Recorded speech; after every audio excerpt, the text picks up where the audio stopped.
When Norman Gilbert is asked, and only when he's asked, he'll tell you that he was born in Trinidad of Scottish parents, and that some people say they see West Indian influences on his painting style and tastes. Other people say that his canvases remind them of Matisse, and maybe that's more of a compliment. In his final year at Glasgow School of Art, Norman Gilbert was dismissed as unteachable. So he painted theatrical scenery in Glasgow, moved out to a caravan, worked as a pigman, and continued to paint in his own pig-headed way. By 1953, he'd applied to return to art school. He was refused. For 4 years, he painted on, sometimes hawking his pictures round the London galleries. 5 years of teaching kept his growing family alive. Then Edinburgh College of Art rejected him on the grounds that he might be a dangerous influence to have around. But Glasgow, in 1963, grudgingly granted him his diploma. From then on, he increased his pressures on the London galleries, and in 1967 celebrated several one-man shows by resigning full-time teaching. Now he lives in a suburb of Glasgow, teaches part-time, consciously abstracts himself from Scotland's art establishment, works hard and socialises very little. But you'd be very wrong to assume that Norman Gilbert is therefore antisocial, or even, as we found out, unsociable. We were camping this summer at Kinlochbervie, and I did a series of drawings of the fishing boats while they were tied up over the weekend. I had nothing particular in mind. The next thing that happened was my sons were fishing from the jetty, and I realized that they were part of it. And when I came home, I started doing a series of drawings. Actually, this drawing here is the third one I'd done. I did 2 at least before I started onto this one. The temptation is, to begin with, is that you think it's easy. All you need to do is superimpose the children on the drawings that you've done. After you've looked at this for a while, you find that this is totally unsatisfactory, so you start again. Everything had to change. The position that the children in wasn't important. I had to change round the fishing boats. The result is, what I'm aiming at is trying to produce a sort of picture where everything fits together, where there's nothing extraneous. You can see the awkwardness in this figure here. This was giving me considerable trouble, and then when we come on to the next one, you see that I've managed to resolve that a bit. And I now have something like a big mosaic, which I can paint in my own flat manner. But how do you transfer this sketch to the board? Is it simply a copying process, or? No, what I used to do was scribble on the back of it with charcoal, and then I realized that this dirtied up the drawings. So I now have a separate piece of paper that I scribble on the back of, and then I really trace it through. And this gives me a far finer line on my boards. I'm trying to make something that will last. I have a sort of Rolls-Royce attitude, you know. I don't really like Rolls-Royce cars or anything, but I just tried to do it the best I can. This is what... And half of the interest for me in doing it is the sort of craft side of it. I tried to do it as well as possible. I put on the paint flatly the way I do,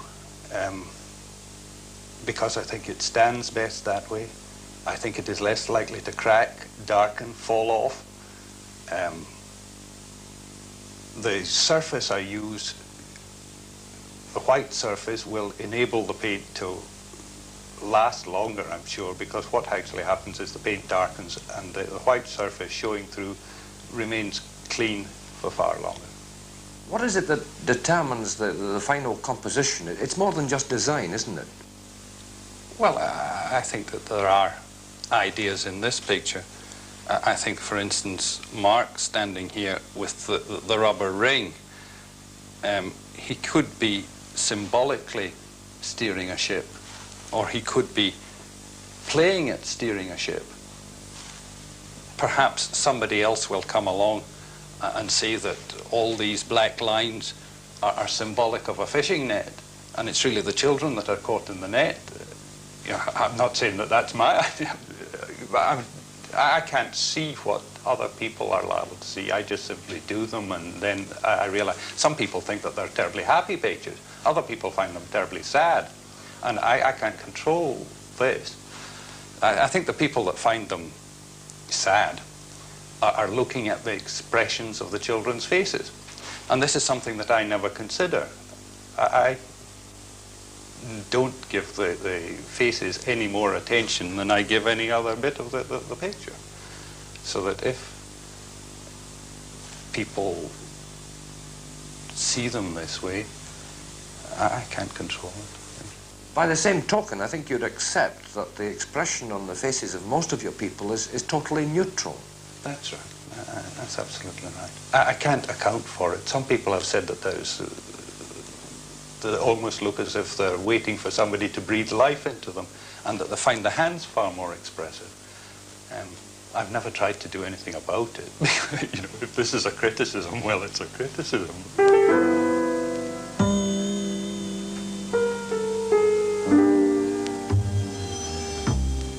Sometimes I think I almost start off with a colour idea and go on from that. The big trouble is that when you first start one of these pictures, everything is fluid. Nothing is fitting together. You can go on for weeks this way. And the trouble is you don't know whether to stop and start again or go on. But once you get two things that fit together, you say, right, you've got it. All we need to do is keep at it until it all fits. And you really work from this. And my wife says that she doesn't like her own baking because she can always taste the ingredients. Well, I not only see these things as they are, but I see them as they were. I see them as I conceived them, and sometimes, you know, this certainly alters my view of them.